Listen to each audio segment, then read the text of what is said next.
There are farmhouses in rural Pennsylvania and Vermont that haven't had a working furnace in over a century. They were warm anyway, and the people who lived in them understood something about heat that modern heating systems have made completely unnecessary to know. Before natural gas pipelines, before electric baseboards, before any of the infrastructure that makes warmth a subscription rather than a skill, settlers across North America and Europe heated their homes through winters that were, in many recorded cases, significantly colder than anything most people experience today. They did it with wood and stone and a set of principles about how heat moves through a building that are still entirely valid and almost entirely forgotten. What follows is how they actually did it, not as a survival curiosity, but as a coherent system that worked reliably for generations. This is the misunderstanding that colors everything else. The open fireplace, the kind most people picture when they think of colonial or frontier heating, is actually one of the least efficient ways to heat a room ever devised. A standard open fireplace sends somewhere between 80 and 90% of its heat straight up the chimney. The radiant heat that comes off the front of the fire warms whatever is directly in front of it. But the room behind you stays cold, and the moment the fire dies, the warmth goes with it. Settlers understood this. The fireplace was where you started the fire. The masonry around it was what actually heated the home. The mass of stone, brick, or clay that made up the chimney, the hearth, and the surrounding walls absorbed heat during the burn and released it slowly for hours after the fire was out. A well-built stone chimney in an actively used colonial home was never fully cold. It was a heat battery that was charged daily and discharged continuously. And the architecture of the house was specifically designed around it. This is why the chimney in a traditional settler home was almost always positioned at the center of the structure rather than on an exterior wall. An exterior chimney loses most of its stored heat to the outside. A central chimney radiates into the living space from all four sides and loses almost nothing to the exterior. The placement was not aesthetic.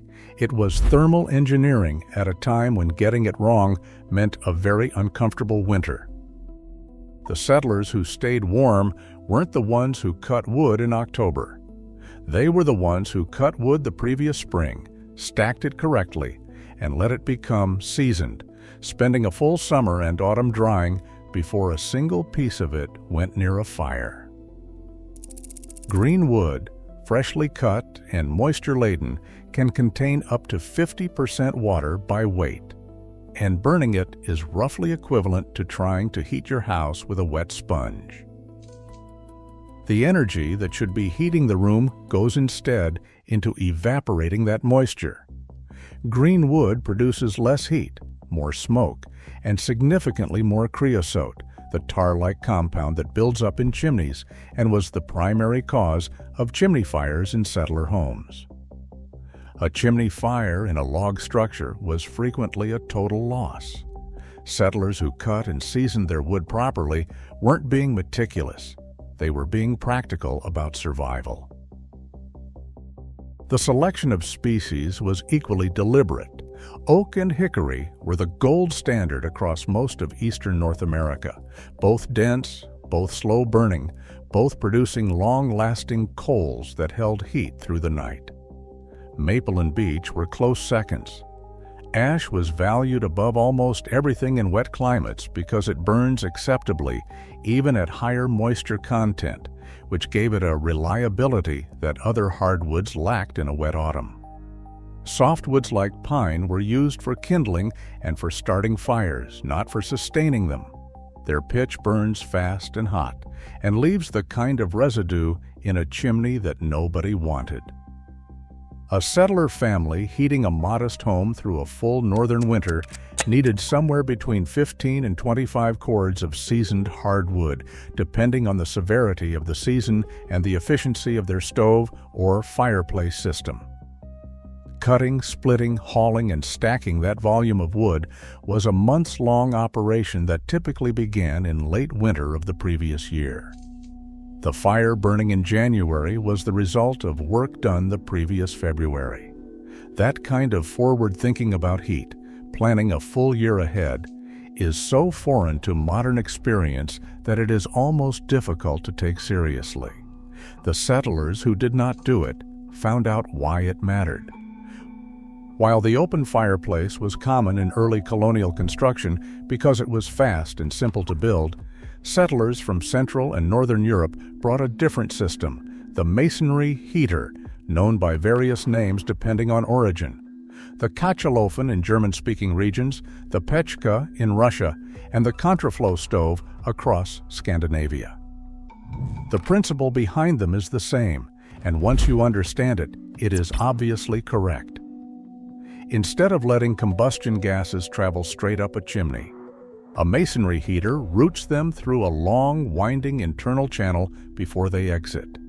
The gases travel down, across, up, and around through a labyrinth of internal passages, losing heat to the surrounding masonry at every turn. By the time the exhaust reaches the chimney, it has given up the majority of its thermal energy to the stone or brick around it. The exterior surface of the stove, which can be tile, soapstone, or plastered brick, then radiates that stored heat steadily into the room for 8 to 12 hours from a single, relatively short burn. A Russian pechka in a traditional farmhouse was typically fired twice a day, morning and evening, for roughly 2 hours each time. The rest of the day and night, it radiated. In extreme cold, a single well-built pechka could maintain livable temperatures in a room through a night that dropped to -30 outside. The efficiency of a masonry heater, properly built, is somewhere between 70 and 90%, almost the inverse of an open fireplace. This was not primitive technology.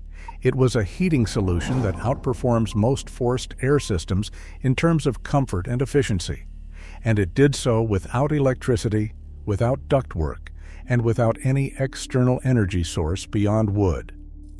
The reason masonry heaters did not become the standard in North American settler construction is largely one of time and material.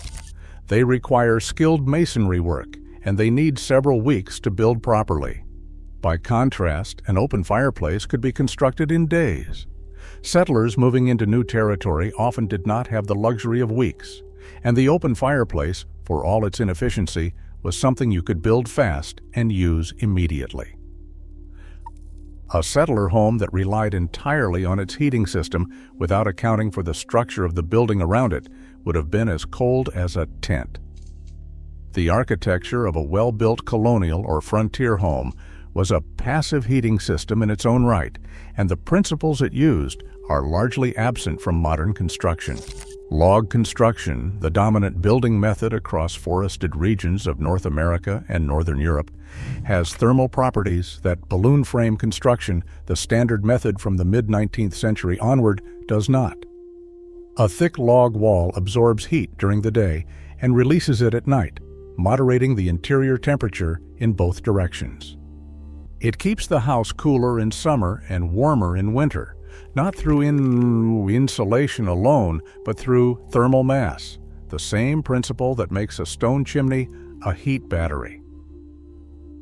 The layouts of settler homes were also deliberately compact. A large, open floor plan is a heating liability. Settlers subdivided their interior space aggressively, with low ceilings that kept warm air from stratifying above head height, small rooms that could be heated individually, and sleeping lofts positioned directly above the main heat source where warm air naturally accumulated. Doorways between rooms were kept small and fitted with heavy curtains or wooden panels that could be closed to contain heat in whatever room was currently occupied. Settlers also understood the value of transition spaces. An entryway, mudroom, or enclosed porch between the exterior and the main living space acted as an airlock, and it prevented the direct introduction of cold outside air into the heated interior every time someone opened a door. The modern equivalent is the double-door entry lobby of a commercial building. The settler version was a simple enclosed porch with 2 doors. The principle is identical, and it makes a measurable difference in how much heat a building loses over the course of a day. The temperature a settler maintained in their home during the day was not necessarily the temperature they kept at night. Fuel was finite. Keeping the fire burning at full capacity through the small hours was wasteful when everyone was under blankets. Settlers managed sleep temperature separately from daytime heating, and the methods they used were more sophisticated than piling on extra quilts. The bed itself was engineered for heat retention. A traditional settler bed was high off the floor because cold air settles, and a bed elevated 18 inches above the floorboards sleeps in meaningfully warmer air than a mattress on the ground. The frame was often constructed with solid side rails rather than open slats to prevent cold air from circulating underneath the sleeper. Heavy curtains or a canopy enclosed the sleeping space on 3 or 4 sides, creating a microclimate within the room that the sleeper's own body heat could maintain through the night without any external source.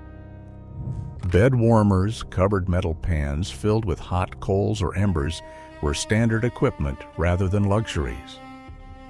They were run between the sheets for several minutes before the occupant got in, preheating the bedding to a temperature that made the transition from a warm room to a cold bed tolerable. Soapstone bed warmers heated in the fire and wrapped in cloth held heat for 3 to 4 hours, and they were used in households that wanted the warmth without the fire risk of open coals. Sleeping arrangements were also communal in ways that modern sensibilities find unusual. Children slept together, adults slept together. The combined body heat of multiple people in a curtained bed is a significant heat source, and in the coldest periods of winter, the arrangement was both practical and necessary. The modern expectation of individual sleeping spaces with individual temperature control is a luxury so recent that it barely registers on the timeline of human habitation. In any settler home that had a separate kitchen, the cooking fire was the most continuously active heat source in the household. In earlier construction, the kitchen was often a detached building to reduce fire risk. But as settlement became more established and kitchen design evolved, integrating the kitchen into the main house turned cooking heat into a heating asset. The kitchen hearth in a well-designed colonial home was often the largest masonry element in the structure. It incorporated the bake oven, the cooking crane, the pothooks, and sometimes a built-in warming oven and a water reservoir, all in a single mass of stone or brick that absorbed heat from every fire lit in the kitchen and radiated it continuously. A kitchen hearth that was in active use for 4 to 6 hours of daily cooking was simultaneously heating the kitchen, the room above it, and any adjoining room that shared a wall with the chimney mass. The wood stove began to replace the open hearth kitchen in the early 19th century and made this integration even more efficient. Cast iron wood stoves retained and radiated heat more effectively than open hearths, required less wood to maintain cooking temperatures, and allowed more precise heat control.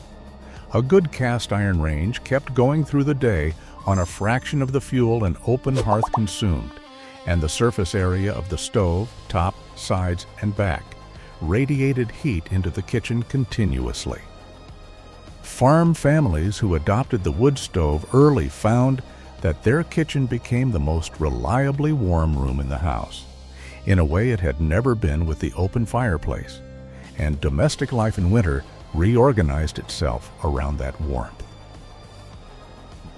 Modern heating infrastructure, the gas line, the furnace, the thermostat, is a system designed to make thermal knowledge unnecessary. You do not need to understand heat transfer to turn a dial. The settlers who heated their homes through brutal winters without any of that were not tougher or more stoic.